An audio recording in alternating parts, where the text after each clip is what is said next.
فأعوذ بالله من الشيطان الرجيم بسم الله الرحمن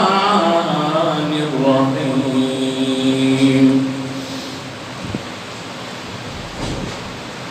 ربنا إني أسكنت من ذريتي بواد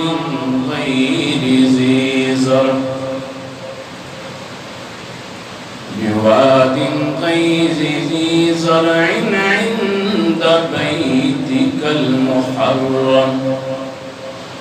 ربنا ليقيموا الصلاة فاجعل أفئدة من الناس تهوي إليهم وارزقهم من الثمرات صدق الله خالقنا العظيم وصدق رسوله النبي الكريم ونحن على ذلك لمن الشاهدين والشاكرين والحمد لله رب العالمين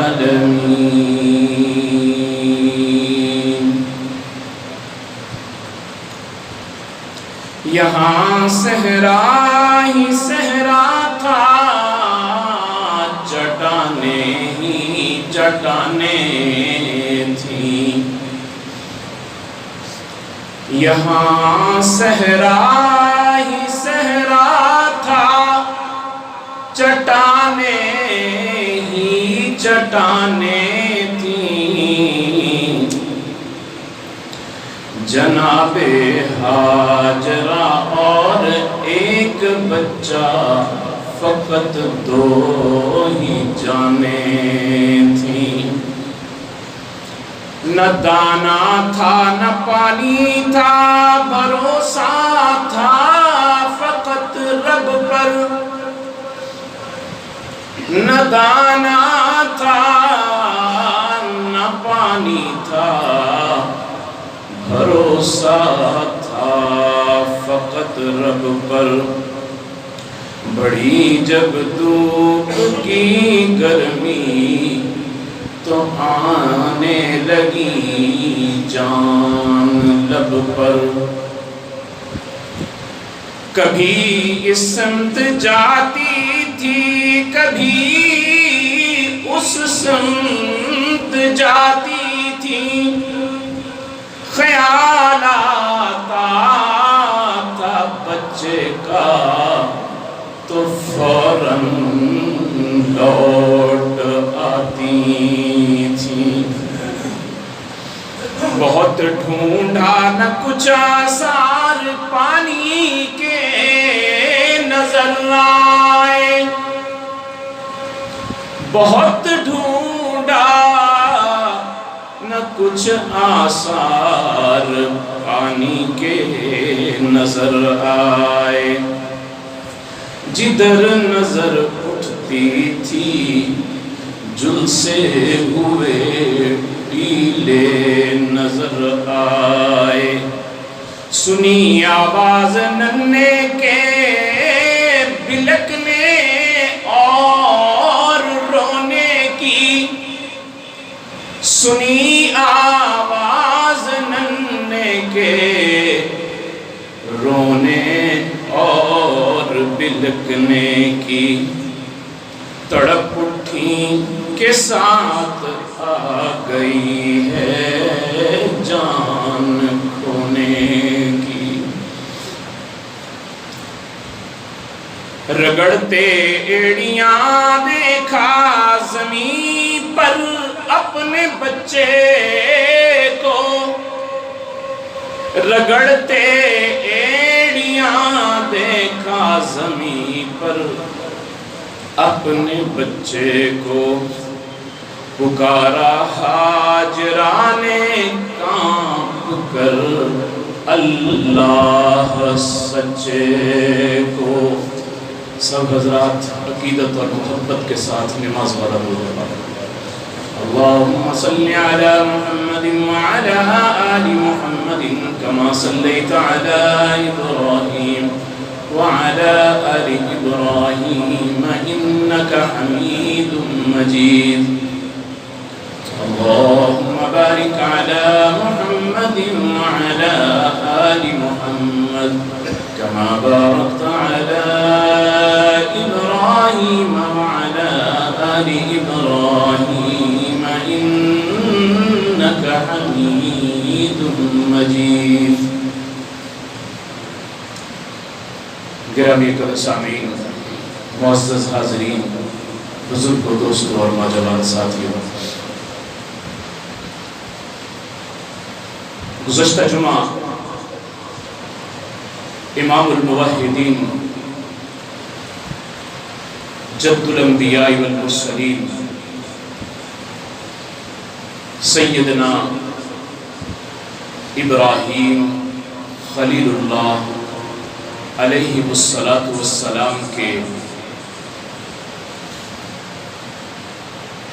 ان امتحانات کا تذکرہ شروع ہوا تھا جو رب العالمین نے ان سے زندگی بھر میں لیے، اور پھر ساتھ ہی ان کی کامیابی کو اپنے پاک کلام قرآن مجید کے اندر بیان فرما کے قیامت تک کے لیے قرآن کا حصہ بنا دیا کہ وَإِذِ ابْتَلَىٰ إِبْرَاهِيمَ رَبُّهُ بِكَلِمَاتٍ فَأَتَمَّهُنَّ، تمہارے رب نے ابراہیم علیہ السلام سے بہت سے امتحانات لیے، اور ابراہیم علیہ السلام نے ان سارے امتحانات کے اندر 100% نمبروں میں کامیابی حاصل کی۔ دنیا کے اندر جب کوئی کامیاب ہوتا ہے تو اسے انعام میں دنیا کی دولت ملتی ہے، پیسہ ملتا ہے، کوئی تمغہ ملتا ہے، کوئی اعزاز ملتا ہے، کوئی ایسا قیمتی سرٹیفکیٹ ملتا ہے جو اس کی زندگی کے بدلنے کا سبب بن جاتا ہے۔ وہ اس اعزاز کو اپنے سینے سے لگا کے رکھتا ہے، لوگوں کو دکھاتا ہے، فخر کرتا ہے کہ مجھے فلاں موقع پر گولڈ میڈل ملا تھا، مجھے فلاں موقع پر یہ نشان ملا تھا۔ لیکن جناب ابراہیم خلیل اللہ نے اتنے امتحانات پاس کیے تو دیکھنا یہ ہے کہ رب العالمین نے جناب ابراہیم خلیل اللہ کو کون سا گولڈ میڈل دیا، کون سا انعام، کون سا اعزاز، کون سا اکرام کیا، کیا دیا رب العالمین نے جناب ابراہیم خلیل اللہ علیہ السلام کو۔ جب سارے امتحانات کے اندر جناب ابراہیم خلیل اللہ علیہ السلام کامیاب ہو گئے تو رب العالمین نے جو تمغہ، جو گولڈ میڈل جناب ابراہیم خلیل اللہ علیہ السلام کو عطا فرمایا، اس گولڈ میڈل کا نام ہے محمد الرسول اللہ صلی اللہ علیہ وآلہ وسلم۔ کہ رب العالمین نے دیکھا کہ میرا ابراہیم ہر آزمائش پر پورا اترا تو کہا ابراہیم مانگو، مجھ سے کیا مانگتے ہو؟ شاگرد کامیاب ہو جائے استاد پوچھتا ہے مانگ بیٹے کیا مانگتا ہے، بیٹا کامیاب ہو جائے باپ کہتا ہے بیٹا مانگ کیا مانگتا ہے۔ ابراہیم خلیل اللہ کامیاب ہوئے تو رب نے پوچھا ابراہیم مانگ کیا مانگتا ہے؟ کہا یا اللہ مجھے اور کچھ نہیں چاہیے، مجھے صرف اور صرف بیت اللہ کو آباد کرنے کے لیے محمد الرسول اللہ صلی اللہ علیہ وسلم عطا فرما دیجیے۔ سید عطا اللہ شاہ صاحب بخاری رحمت اللہ علیہ ایک بات برملا ہر بیان میں فرمایا کرتے تھے جناب ابراہیم خلیل اللہ نے اللہ سے 2 دعائیں مانگی ہیں، اور ان 2 دعاؤں میں وہ اللہ سے مانگ لیا کہ اللہ کے خزانے کی جتنا اللہ کا خزانہ تھا اس کی روح کو لوٹ لیا۔ ایک دعا میں جناب ابراہیم خلیل اللہ نے حضرت اسماعیل علیہ السلام کو مانگا، اور دوسری دعا میں جناب خلیل اللہ نے حضرت محمد مصطفیٰ احمد مصطفیٰ صلی اللہ علیہ وسلم کو اللہ سے مانگا۔ یعنی آپ یہ کہہ سکتے ہیں کہ ایک دعا میں زمزم والا مانگا اور ایک دعا میں آب کوثر والا مانگا۔ ایک دعا میں وہ مانگا کہ جس کی ایڑیاں لگی تو اللہ نے آب زمزم کے چشمے جاری کر دیے، وہ پانی جو ہزاروں سال سے جاری ہے، اور اس پانی کے نہ رنگت میں فرق ہے، نہ ذائقے میں فرق ہے، نہ اس کی خوشبو میں فرق ہے۔ وہ پانی اتنا عمدہ اور اتنا لذیذ ہے، اگر بھوکا پیتا ہے بھوک مٹ جاتی ہے، پیاسا پیتا ہے پیاس سے سیراب ہو جاتا ہے، بیمار پیتا ہے اللہ اس کو شفا عطا فرما دیتے ہیں۔ وہ پانی جناب ابراہیم خلیل اللہ علیہ السلام کی دعا کا ثمر تھا، اور یہ جناب ابراہیم خلیل اللہ کا دوسرا امتحان بھی تھا۔ یہ دوسرا امتحان تھا جو اللہ نے حضرت ابراہیم خلیل اللہ علیہ السلام سے لیا۔ بڑھاپے میں اللہ سے مانگ کر بیٹا لیا تھا، رب ہب لی من الصالحین، اے اللہ مجھے بیٹا عطا کر دے، تو رب العالمین نے بیٹا دے دیا، بڑھاپے میں دے دیا۔ روایات میں آتا ہے حضرت ابراہیم علیہ السلام کی عمر 120 سال اور جناب حاجرہ کی عمر 90 سال تھی جب اللہ نے حضرت اسماعیل علیہ السلام کو ان کی گود میں ڈالا، اور اس عمر میں رب سے مانگا بیٹا، اور وہ بیٹا جب مل گیا دعا قبول ہو گئی۔ بڑے لاڈوں سے بڑے چاؤ سے پال رہے تھے بیٹے کو کہ ساتھ ہی امتحان کا پرچہ بھی آ گیا۔ کون سا پرچہ آیا؟ رب نے کہا خلیل مجھ سے محبت کا دعویٰ ہے، مجھ سے محبت کرتے ہو؟ کہا رب جلیل میں آپ سے بڑی محبت کرتا ہوں۔ کہا پھر اپنے بیٹے کو ایک ایسے جنگل میں چھوڑ آؤ جہاں نہ پانی ہو، نہ دانا ہو، نہ کھانے کو کچھ ہو، اپنے اولاد کو، اپنی بیوی کو، اپنے بچے کو وہاں چھوڑ آؤ۔ جناب ابراہیم خلیل اللہ نے دیا اور لے کر اس بے آب و گیا وادی کے اندر چھوڑا، اور چھوڑتے ہی دل پہ اثر تو ہوتا ہے نا، دل پہ اثر تو ہوتا ہے۔ ہاتھ اٹھا لیے اور ہاتھ اٹھا کر رب سے دعا مانگی۔ ہمیں بھی ایک سبق دیا ہے کہ جب بھی تمہیں زندگی میں کہیں مشکل موڑ آن پڑے تو مایوس اور پریشان ہونے کی بجائے کیا کیا کرو؟ اس رب کے سامنے ہاتھ اٹھا لیا کرو۔ اللہ تمہاری دعاؤں کو رائے گاں نہیں جانے دیتا، بیکار نہیں جانے دیتا، بلکہ تمہاری دعاؤں کو قبول کرتا ہے، تمہاری دعاؤں کو سنتا ہے۔ ادعونی استجب لکم، میرے بندوں مجھ سے مانگا کرو، میں تمہاری پکار کا جواب بھی دیتا ہوں، تمہاری دعاؤں کو قبول کرتا ہوں۔ تو جناب ابراہیم خلیل اللہ نے دعا مانگی، ربنا انی اسکنت من ذریتی بواد غیر ذی زرع، اے اللہ میں نے اپنی اولاد کو ایک بیاب و گیا وادی کے اندر لا کے چھوڑ دیا ہے، عند بیتک المحرم، تیرے محترم گھر کے پاس، ربنا لیقیموا الصلاۃ، تاکہ یہ تیرے نام کو بلند کرنے والے بن جائیں۔ یہاں اس لیے نہیں چھوڑا کہ مجھے بینک بیلنس ملے، دنیا کی دولت ملے، عزت ملے، شہرت ملے۔ یہاں علماء نے ایک نکتہ بھی لکھا ہے کہ جب اپنا گھر بناؤ تو اس کے پاس دیکھ لیا کرو کہ تمہارے گھر کے پاس کوئی اللہ کا گھر مسجد بھی ہے یا نہیں ہے۔ اگر تمہارے گھر کے پاس مسجد ہے تمہاری آنے والی نسلیں نمازی بن جائیں گی۔ اگر تمہارے گھر کے پاس کلب ہے، ڈانس خانہ ہے، شراب اور جوئے کی جگہ ہے، تمہاری نسلیں برباد ہو جائیں گی۔ اپنی نسلوں کو آباد رکھنے کے لیے اپنے گھر کا انتخاب اس جگہ پر کرو، اس جگہ پر اپنا گھر بناؤ جس جگہ پر پہلے سے اللہ کا گھر موجود ہے۔ ربنا لیقیموا الصلاۃ، ربنا لیقیموا الصلاۃ، مولا میں اپنی اولاد کو تیرے گھر کے پاس چھوڑ رہا ہوں تاکہ تیرا نام بلند ہو جائے، تاکہ یہ تیری عزت کی بات کریں۔ لیقیموا الصلاۃ، اور پھر کیا کہا، وجعل افئدۃ من الناس، اور مولا لوگوں کے دلوں کو اس کا مشتاق بنا دے کہ لوگوں کے دل اس کی طرف کھنچتے ہوئے چلے آئیں۔ مجھے آج بتائیں کون ہے ایسا مسلمان جس کا دل بیت اللہ کی طرف کھنچتا ہوا نہیں جاتا؟ کون سا مسلمان؟ یہ ابراہیم خلیل اللہ کی دعاؤں کا ثمر ہے۔ ہر مسلمان، آپ سب حضرات بیٹھے ہیں، کون ہے آپ میں سے جو یہ چاہتا ہے میں بیت اللہ نہ جاؤں؟ کوئی ہے ایسا؟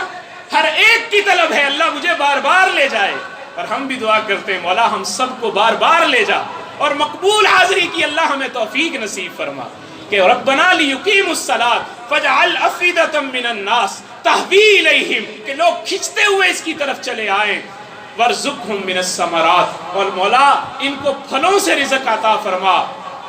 اور یہ سب کچھ حضرت ابراہیم خلیل اللہ نے مانگا، اور اسی کو حفیظ جلندری نے اپنے الفاظ میں کہا تھا، اس نے کہا سحر کے وقت ابراہیم نے اٹھ کر دعا مانگی، سحر کے وقت ابراہیم نے اٹھ کر دعا مانگی، سکون قلب مانگا اور تسلیم و رضا مانگی کہ اے مالک عمل کو تابع ارشاد کرتا ہوں، میں بیوی اور بچے کو یہاں آباد کرتا ہوں، اسی سنسان وادی میں انہیں روزی کا سامان دے، اسی بے برگ سامانی میں شان صد بہاراں دے، الہی نسل اسماعیل بڑھ کر قوم ہو جائے، یہ قوم ایک روز پابند صلاۃ و صوم ہو جائے۔ بشارت تیری سچی ہے، تیرا وعدہ بھی سچا ہے، بشارت تیری سچی ہے، تیرا وعدہ بھی سچا ہے، لے اب تو ہی محافظ ہے، یہ بیوی ہے یہ بچہ ہے،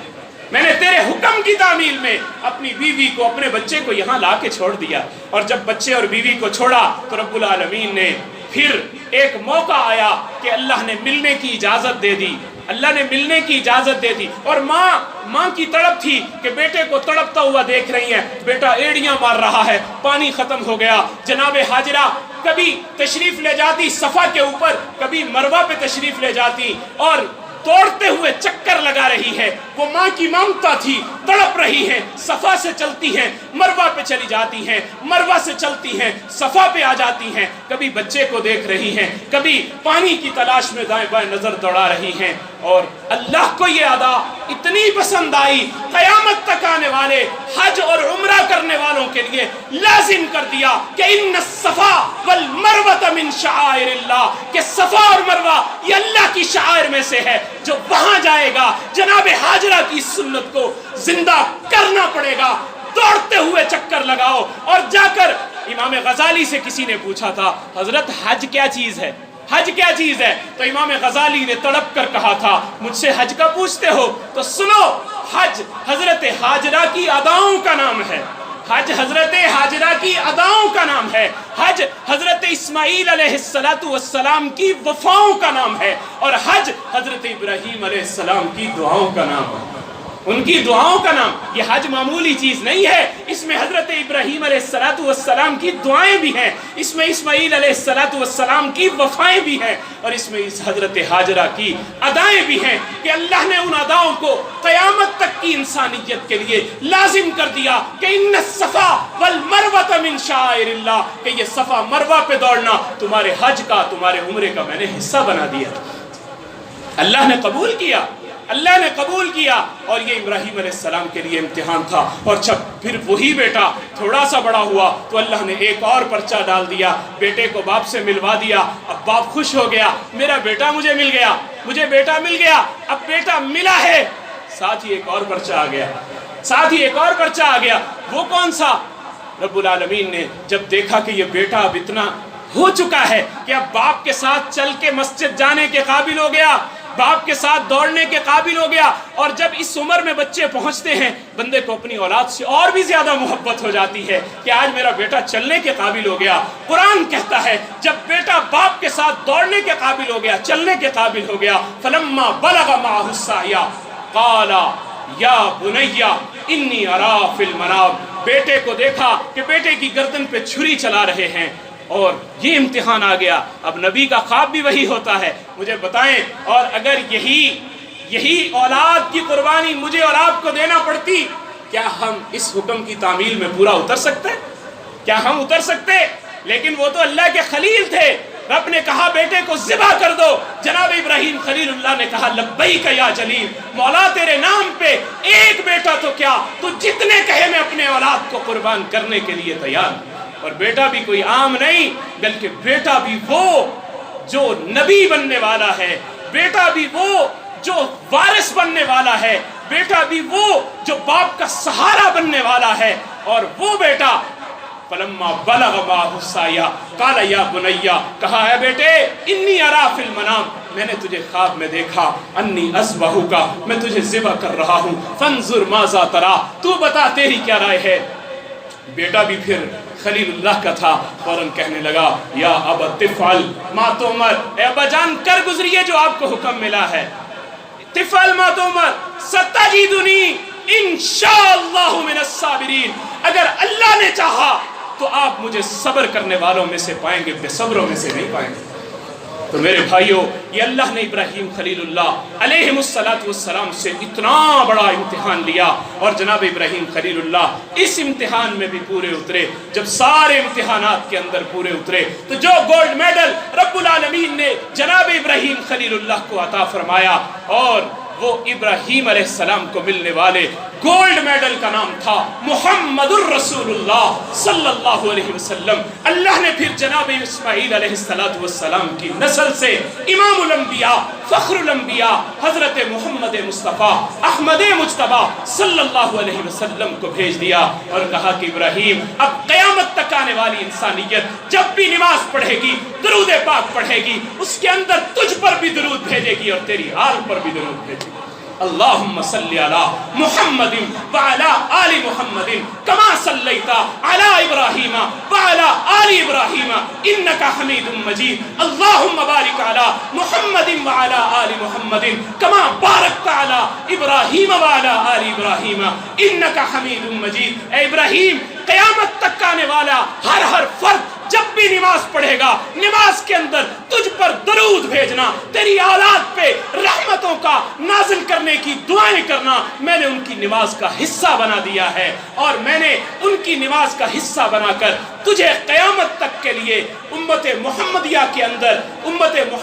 کے اندر ایک قربانیوں کے زندہ ہونے کا اور لوگوں کے لیے تیری سنتوں کے زندہ کرنے کا ذریعہ بنا دیا ہے۔ میرے بھائیوں، جب بندہ اپنے اللہ کے نام پہ مر مٹتا ہے، اپنے اللہ کے حکموں کی تعمیل کے اندر اپنے آپ کو اپنا جہاں تک بس چلتا ہے اس کو لگا دیتا ہے، اللہ اس کی قربانی کو رائیگاں نہیں جانے دیتے، بلکہ اس کی قربانی کی قدر کرتے ہیں۔ اللہ قربانی مانگتے ضرور ہیں مگر لیتے نہیں ہیں، اللہ بندے سے اس کا مطالبہ ضرور کرتے ہیں مگر اس سے لیتے نہیں ہیں۔ تو اللہ رب العزت نے بیٹا مانگا ضرور تھا مگر لیا نہیں ہے۔ اللہ رب العزت اگر ہم سے کچھ نہ کچھ وقت مانگتے ہیں تو اس وقت کے بدلے میں اللہ رب العزت ہمیں اس سے بھی بہت اعلیٰ عطا فرماتے ہیں کہ اللہ کے گھر کے اندر چلے آؤ،